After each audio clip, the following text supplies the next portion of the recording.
श्रीमद् भागवत महापुराण अष्टम स्कंध षोडश अध्याय। ओम नमो भगवते वासुदेवाय। कश्यप जी द्वारा अदिति को पयोव्रत का उपदेश। श्री सुखदेव जी कहते हैं, परीक्षित, जब देवता राजा बलि के भय से भागकर छिप गए और दैत्यों ने स्वर्ग पर अधिकार कर लिया, तब देव माता अदिति को बड़ा दुख हुआ। वे अनाथ सी हो गई। एक बार बहुत दिनों के बाद जब परम प्रभावशाली कश्यप मुनि की समाधि टूटी, तब वे अदिति के आश्रम पर आए। उन्होंने देखा कि न तो वहां सुख शांति है और न किसी प्रकार का उत्साह या सजावट ही। परीक्षित, जब वे वहां जाकर आसन पर बैठ गए और अदिति ने विधि पूर्वक उनका सत्कार कर लिया, तब वे अपनी पत्नी अदिति से, जिसके चेहरे पर बड़ी उदासी छाई हुई थी, बोले, कल्याणी, इस समय संसार में ब्राह्मणों पर कोई विपत्ति तो नहीं आई है। धर्म का पालन तो ठीक ठीक होता है। काल के कराल गाल में पड़े हुए लोगों का कुछ अमंगल तो नहीं हो रहा है। प्रिय, गृहस्थाश्रम तो जो लोग योग नहीं कर सकते, उन्हें भी योग का फल देने वाला है। इस गृहस्थाश्रम में रहकर धर्म, अर्थ और काम के सेवन में किसी प्रकार का विघ्न तो नहीं हो रहा है। यह भी संभव है कि तुम कुटुंब के भरण पोषण में व्यग्र रही हो, अतिथि आए हो और तुमसे बिना सम्मान पाए ही लौट गए हो। तुम खड़ी होकर उनका सत्कार करने में भी असमर्थ रही हो। इसी से तो तुम उदास नहीं हो रही हो। जिन घरों में आए हुए अतिथि का जल से भी सत्कार नहीं किया जाता और वे ऐसे ही लौट जाते हैं, वे घर अवश्य ही गीदड़ों के घर के समान हैं। प्रिय, संभव है मेरे बाहर चले जाने पर कभी तुम्हारा चित्त उद्विग्न रहा हो और समय पर तुमने हविष्य से अग्नियों में हवन न किया हो। सर्वदेवमय भगवान के मुख हैं ब्राह्मण और अग्नि।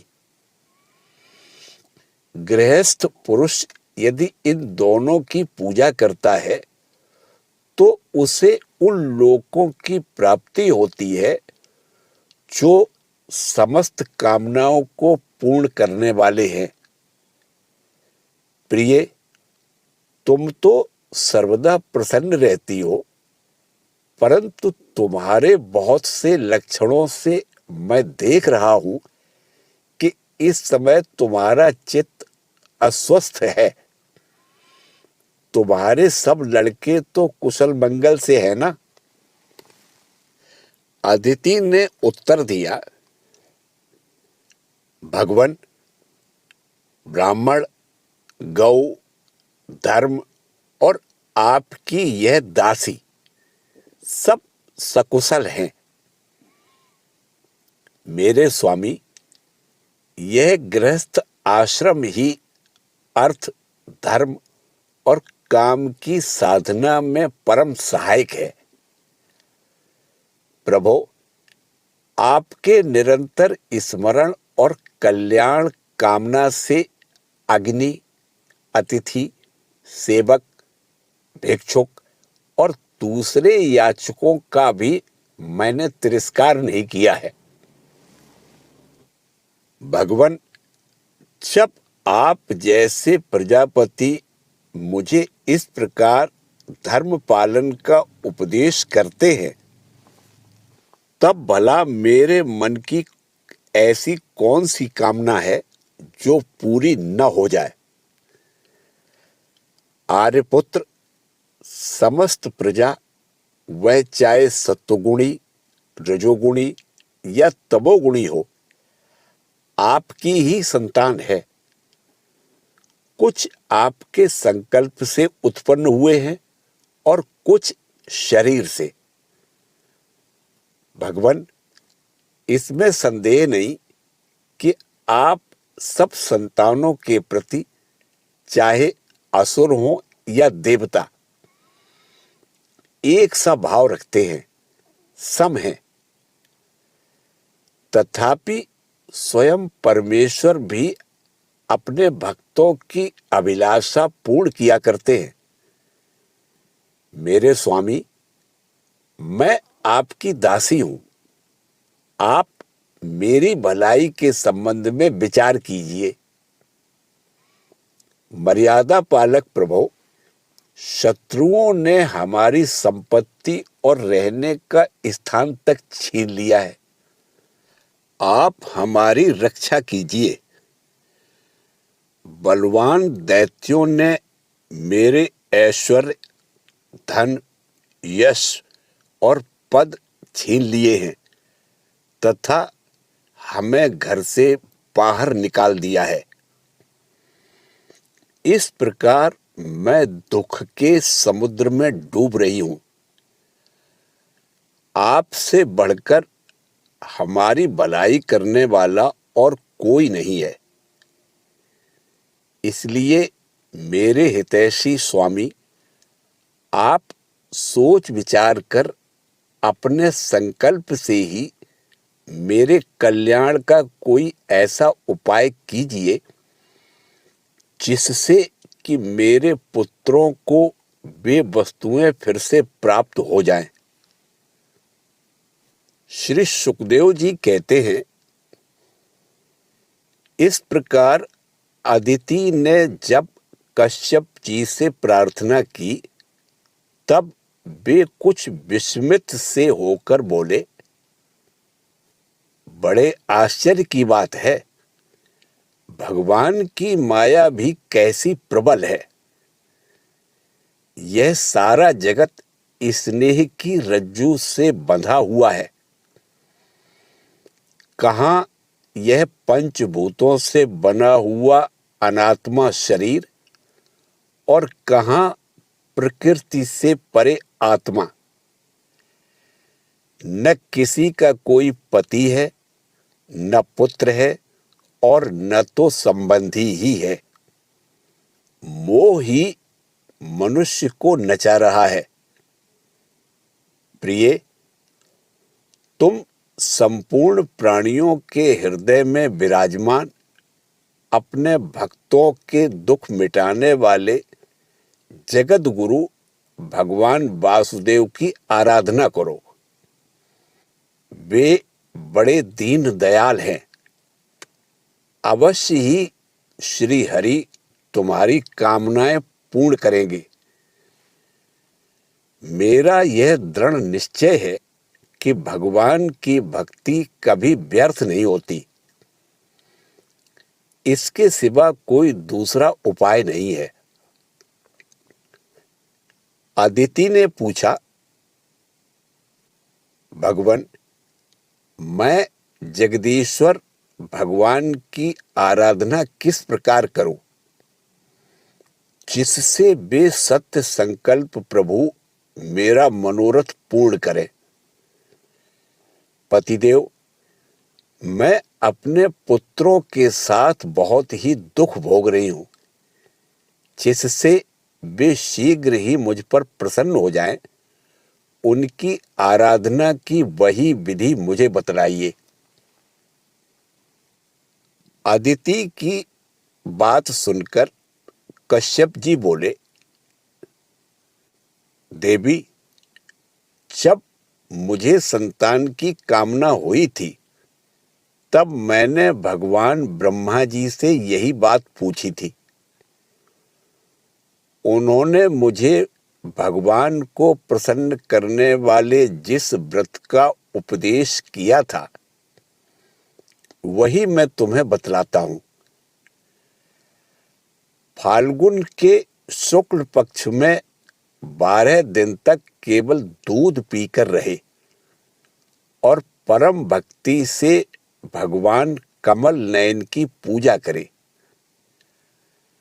अमावस्या के दिन यदि मिल सके तो सूअर की खोदी हुई मिट्टी से अपना शरीर मलकर नदी में स्नान करे। उस समय त्वं दिव्यादिव्राहेण स्वस्याया स्थानम इच्छिता उद्धृतासि नमस्तुभ्यम पापमानम मे प्रणाशय। यह मंत्र पढ़ना चाहिए। हे देवी, प्राणियों को स्थान देने की इच्छा से वराह भगवान ने रसातल से तुम्हारा उद्धार किया था। तुम्हें मेरा नमस्कार है।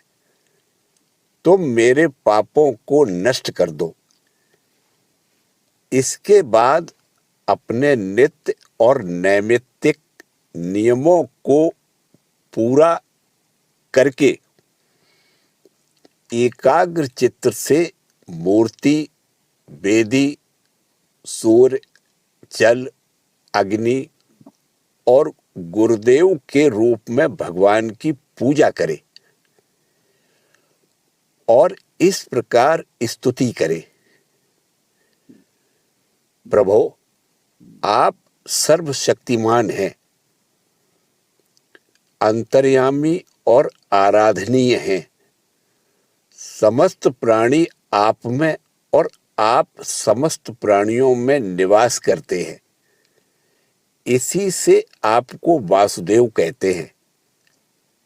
आप समस्त चराचर जगत और उसके कारण के भी साक्षी हैं। भगवान, मेरा आपको नमस्कार है। आप अव्यक्त और सूक्ष्म हैं। प्रकृति और पुरुष के रूप में भी आप ही स्थित हैं। आप 24 गुणों के जानने वाले और गुणों की संख्या करने वाले सांख्य शास्त्र के प्रवर्तक हैं। आपको मेरा नमस्कार है। आप वह यज्ञ हैं जिसके प्रायणीय और उदयनीय ये 2 कर्म सिर हैं। प्रातः, मध्याह्न और सायं ये 3 सवन ही 3 पाद हैं। चारों वेद 4 सींग हैं। गायत्री आदि 7 छंद ही 7 हाथ हैं। यह धर्ममय वृषभ रूप यज्ञ वेदों के द्वारा प्रतिपादित है और इसकी आत्मा है स्वयं आप। आपको मेरे नमस्कार हैं। आप ही लोक कल्याणकारी शिव और आप ही प्रलयकारी रुद्र हैं। समस्त शक्तियों को धारण करने वाले भी आप ही हैं। आपको मेरा बार बार नमस्कार है। आप समस्त विद्याओं के अधिपति एवं भूतों के स्वामी हैं। आपको मेरा नमस्कार। आप ही सबके प्राण और आप ही इस जगत के स्वरूप भी हैं। आप योग के कारण तो हैं ही, स्वयं योग और उससे मिलने वाला ऐश्वर्य भी आप ही हैं। हे हिरण्यगर्भ, आपके लिए मेरे नमस्कार। आप ही आदिदेव हैं, सबके साक्षी हैं। आप ही नर नारायण ऋषि के रूप में प्रकट स्वयं भगवान है। आपको मेरे नमस्कार। आपका शरीर मरकत मणि के समान सांवला है। समस्त संपत्ति और सौंदर्य की देवी लक्ष्मी आपकी सेविका है। पीतांबरधारी केशव, आपको मेरे बार बार नमस्कार। आप सब प्रकार के वर देने वाले हैं। वर देने वालों में श्रेष्ठ हैं तथा जीवों के एकमात्र वर्णीय हैं। यही कारण है कि धीर विवेकी पुरुष अपने कल्याण के लिए आपके चरणों की रज की उपासना करते हैं। जिनके चरण कमलों की सुगंध प्राप्त करने की लालना से समस्त देवता और स्वयं लक्ष्मी जी भी सेवा में लगी रहती हैं, वे भगवान मुझ पर प्रसन्न हो। प्रिय, भगवान ऋषिकेश का आवाहन पहले ही कर ले। फिर इन मंत्रों के द्वारा पाद्य आचमन आदि के साथ श्रद्धा पूर्वक मन लगाकर पूजा करें। गंध माला आदि से पूजा करके भगवान को दूध से स्नान करावे। उसके बाद वस्त्र, यज्ञोपवीत, आभूषण, पाद्य आचमन, गंध, धूप आदि के द्वारा द्वादशाक्षर मंत्र से भगवान की पूजा करे।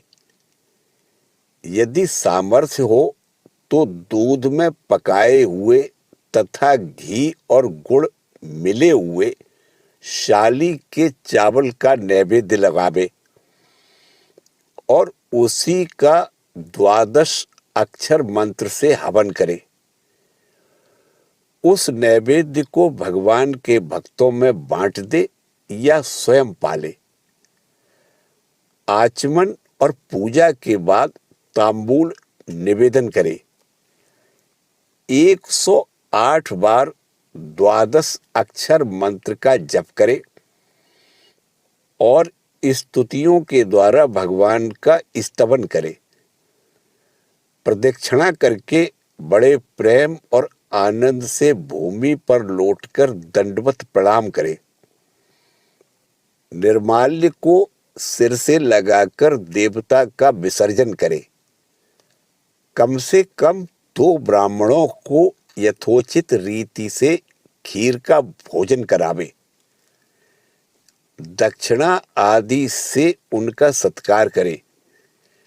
इसके बाद उनसे आज्ञा लेकर अपने इष्ट मित्रों के साथ बचे हुए अन्न को स्वयं ग्रहण करे।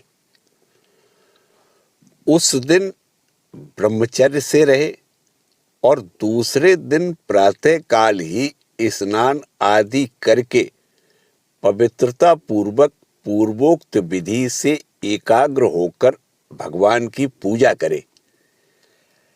इस प्रकार जब तक व्रत समाप्त न हो तब तक दूध से स्नान कराकर प्रतिदिन भगवान की पूजा करे। भगवान की पूजा में आदर बुद्धि रखते हुए केवल पयोव्रती रहकर यह व्रत करना चाहिए। पूर्ववत प्रतिदिन हवन और ब्राह्मण भोजन भी कराना चाहिए। इस प्रकार पयोव्रती रहकर 12 दिन तक प्रतिदिन भगवान की आराधना, होम और पूजा करे तथा ब्राह्मण भोजन कराता रहे।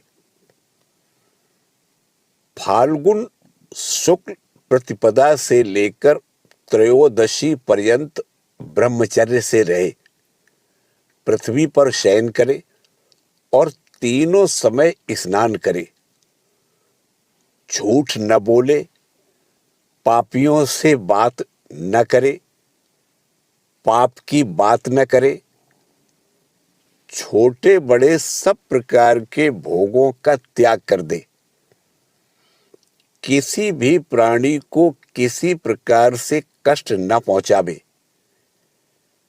भगवान की आराधना में लगा ही रहे। त्रयोदशी के दिन विधि जानने वाले ब्राह्मणों के द्वारा शास्त्रोक्त विधि से भगवान विष्णु को पंचामृत स्नान करावे।